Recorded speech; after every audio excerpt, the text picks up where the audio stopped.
What up? So, welcome back. So the school has finally mandated that we do this online thing. So I trust that you've been getting those emails from the district. But here we go. We're going to start off with just some review. So today we're going to make it as short and sweet as possible. I'm hoping that this video stays under 20 minutes. But here we go. So the way you get credit for today, attendance-wise, is watch this video and complete the assignment. If you complete the assignment, all I need you to do, at the end of this video, there are 3 problems. So if you know the power rule and the product rule, and you're like, I don't need to watch this video after 2 weeks of having not done those topics, then you may certainly go right to the end, do the 3 problems, take a picture, submit it. You're done for math on Monday. Tomorrow I'll come back, we'll do a review of quotient and negative and zero. You do the same thing, I'll give you 3, 4 problems, maybe 5, and then from there what you will do is you'll submit it. So to get your attendance and your 2 points for today, all you need to do is watch this video, complete the assignment, and yeah. So if you have trouble, please reach out to me. I will have office hours available on Tuesday from 8 to 11. And I will also be available, depending on when you watch this, Monday morning from 8 to 11 as well. So please reach out to me if you struggle, and we can talk, and we can do a virtual meet. So if you want to do a virtual meet, I do ask that you email me, because if you start sending me stuff through Google Classroom, it's hard to find specifically where you sent that question. So if you want to, if you have a specific question and you want to do a virtual meet, ask me that question. I will also load in this thing a Google Doc that will be blank. It will just be labeled questions I have. All right, if you have questions, type it in there, and that's it. You don't need to put your name with it. If you want to put your name with it, great, but you don't need to. So if you have questions legitimately about this topic, awesome. All right, so take it easy and enjoy the video, I guess. All right, so here we go. First one, the product rule. So, product rule, what it states here is that if you take 2 values that have an exponent, and they are the same value, both raised to an exponent, who's being multiplied, what you can do is you can say that you have the value you have, and you can actually just add their exponents. So the product rule is meant to be a shortcut for writing something. So, and we'll get into the examples in a second, but the reason you mainly have these product rules is for when you have variables. It's not so much for numbers. You can use it for numbers, but the fact is that they are applicable to numbers, so therefore they are applicable to variables, because variables represent numbers. The key to this one is recognizing that the operation, okay, is what dictates what you do with the exponents. So you have to memorize that multiplication dictates addition of the exponent. So here is one way of writing this rule. To show it, a lot of people are okay when they see this dot, but the problem is when we go over to this other rule where you have the parentheses, okay, they get confused because there's another rule that's going to have parentheses in it. So what I want you to understand is if you have both your terms that are inside of a group, okay, and they're multiplying together, okay, how do I know they're multiplying? Well, back-to-back parentheses are known to be multiplication. So if you have a value inside of a group multiplying the same value inside of a group, both raised to an exponent, what you can do is you can say, here's my value that we were multiplying, and then I can just add their exponents. So again, the rule is recognizing that multiplication signifies or cues you to be able to add exponents of only things that have the same base though. So just make sure it's the same base. Don't start mixing x's and y's numbers together, okay? You can only mix x's with x's, y's with y's, and so forth. So let's do a couple practice problems down here. So first things first, I recognize that I have an x here raised to an exponent. I have an x here raised to an exponent, and then very importantly, I have a multiplication of those two. So the product rule states that I am allowed to say that I have x's being multiplied, And what I can now do with the exponents is I can do 2 plus 7, and I get a quantity of 9. So x squared times x to the 7th is the same thing as if I wrote in my calculator x to the 9th. So if you place that with numbers, what I'm saying to you is if you placed 4 in for all of those x's and hit enter on the calculator, you will find that they are equal to one another. All right, so number 2. Number 2, same thing, just to be straightforward, it's product rule. So product rule states that you can add the exponents. So I know that this is the product rule because back-to-back parentheses mean multiplication. So it's just a different way of representing multiplication. So y to the 5th times y to the 3rd ends up being y to the 8th. So notice I am not multiplying the exponent, I am adding it. Okay, so on to the next one. Well, the next one becomes a little bit tricky, but why did it become tricky? Because I have a 2 and a 5 here. Well, notice the 2 and the 5 are not exponents, and these are exponential rules. So exponential rules only get added when you have a product, okay? The 2 and the 5 in this problem are what we call coefficients. And coefficients are not part of this rule. So the coefficients, you will simply do multiplication as normal. So 2 times 5 is 10, all right? So that's important that you understand that these apply to exponents. So now I have x, so that's what I'm going to be multiplying, a strand of x's together. Well, I notice that I have 1x here and 4 of them here, so 1 plus 4 is 5, and then you are done. So on to number 4. So again, I have multiplication. It's going to follow the same thing I did in number 3. So the coefficients I will multiply. So 4 and 6 make 24. And then I will take x's being multiplied together, and I will say, how many do I have? Well, I have 1 here and 3 over in the other group, which makes a total of 4. And then I will go to the y's. Well, I have 1 y in this group times another y in this group. So 1 and 1 make 2. So I can write y squared, and then I am done. So that is your review for the product rule. If you have questions, please reach out to me. Okay, on to the next one, which is called the power rule. So what is the power rule? So the power rule is if you have a base, so the generic formula is usually represented with an a, it can be any variable really. So you take a base and you raise it to an exponent, so I'll use m. And then what I will do is I will take this base with an exponent, and what I'm going to do is I'm going to group it. And after I group it, what I'm then going to do is I'm going to place it another exponent on the group. So now what I'm asking you to do is I'm asking you to duplicate this group n times. So if I put that into number sense, okay, I will show you for the example, but what I'm asking you to do is write that group n amount of times. And when you're a little kid, okay, your teacher introduces to you multiplication by putting a bunch of groups together and teaches you that 5 times 4 is 5 groups of 4. So that is what the power rule is going to play off of. If you have an exponent on a group, it's telling you how many of that group you have. So what this rule allows you to do, it allows you to take the value that's on the inside, okay, and it allows you to take the exponents and multiply them, okay, because by definition, a duplication of a group and a certain amount of times is multiplication. So let's do some practice on this one. So the first rule, okay, now, key to the power rule is recognizing you know you're multiplying if you have an exponent outside. It specifically has to be outside of the parentheses, okay? So here we go.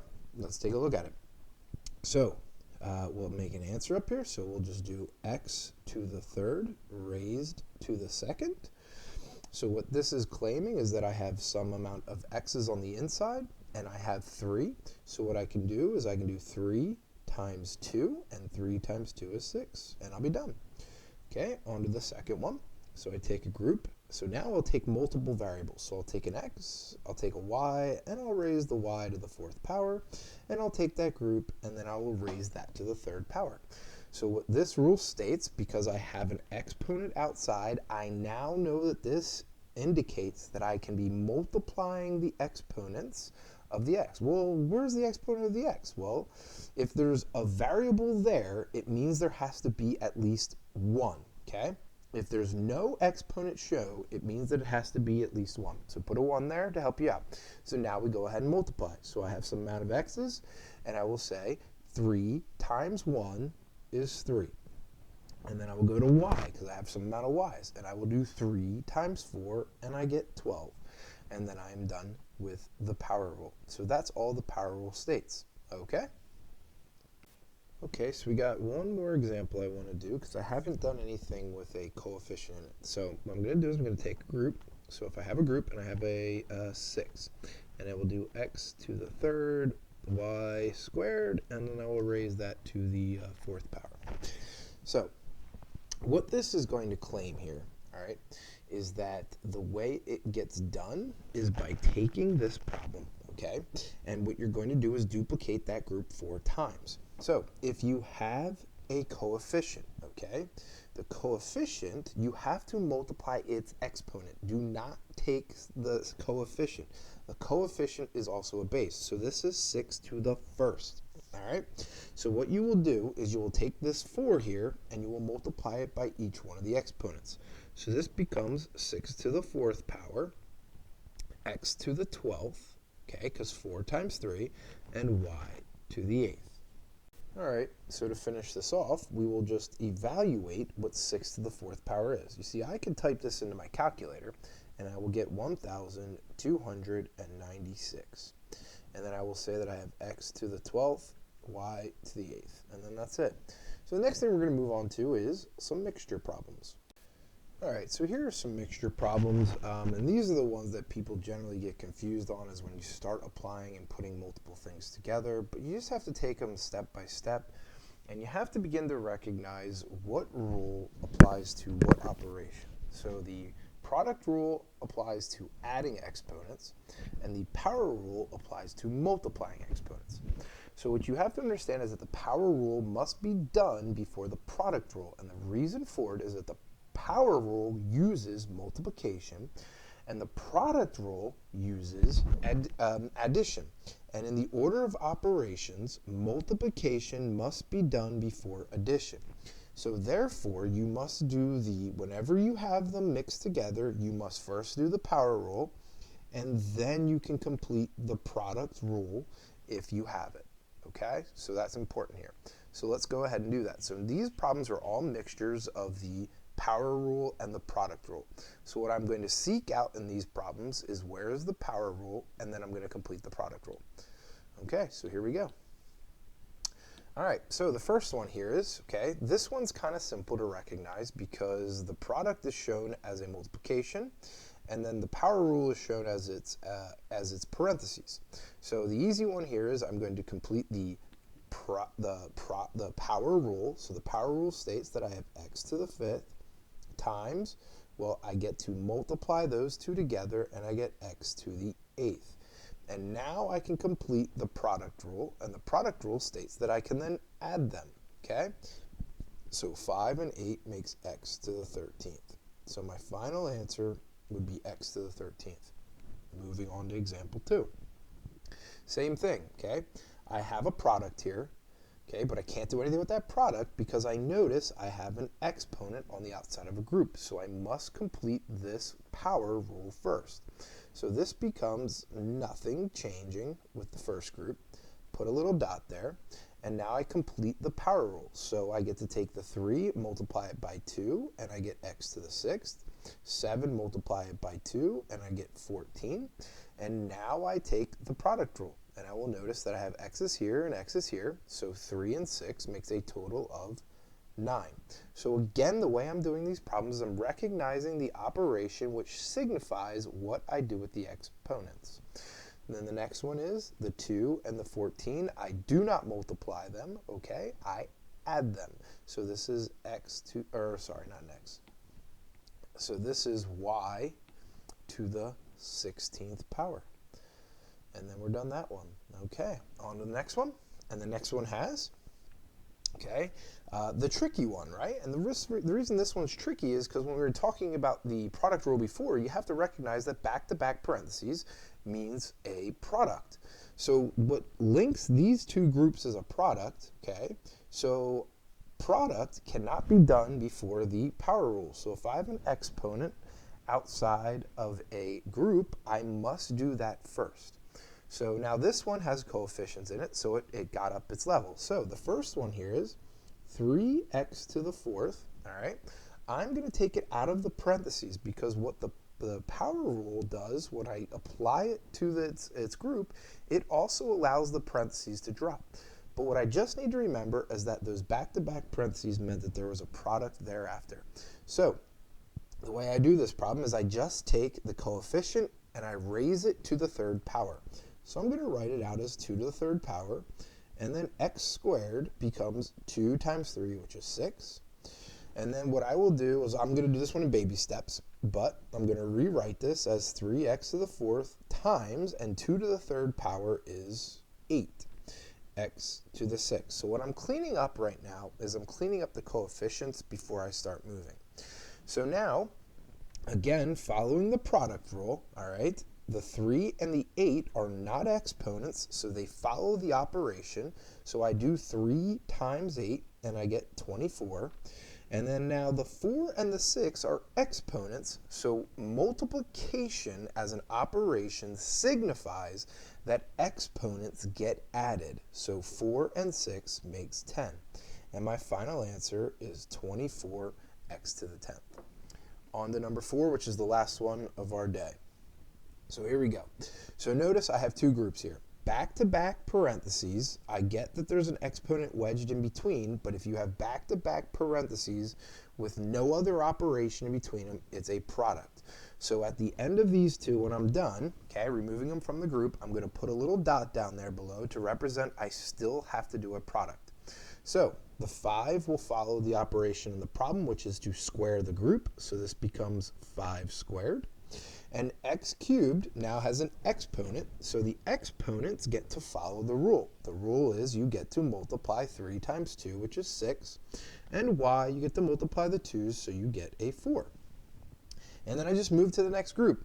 Coefficient follows the operation, which is raise it to the third power, so this is 2 to the third power. X to the, follow the rule, 2 times 3, because exponent on the outside, exponent gets multiplied, so that's 6, and y becomes, well, 4 and times 3 makes 12. Now I'm not done. I'm just going to do this by baby steps. I'm first going to clean up the coefficients here. So cleaning that first coefficient up, 5 squared is 25, because 5 squared is 5 times 5. So I get x to the 6th, y to the 4th, times, cleaning up that coefficient, 2 to the third power is 2 times 2 times 2. You can use a calculator if you need to, but that is equivalent to 8. And then I have 8x to the 6th, y to the 12th. So from here, what I'm going to do is I'm going to now do the product rule, because notice I still have a product, so I'm going to check to multiply everything together. So 25 times 8, coefficients follow the operation that is present in the problem. So 25 times 8 is 200. And then the exponents do not follow the operation. The exponents are signified by the operation to be able to add. So 6 plus 6 makes x to the 12th. Okay, so notice I'm only looking at the exponents of the bases that are the same. 6 and 6 make 12 when added. So y to the 4th, y over here and a 12, so 4 and a 12 make 16. So I get y to the 16th. And that's it. There's your final answer, but there's just a mixture of the power rule and the product rule. Okay, so here's a little mixture of these problems of the power and the product rule. So what I always want you to do is write them down, and after you're done them, take a picture, submit it on Google Classroom, and then yeah, so what I will do is I will give you a little answer sheet to these. With these worked out, I will do the same thing. I'll take a picture, and I'll put it in there for you to see it. Okay? All right, sounds good. Good luck. Let me know if you have any problems. Reach out to me.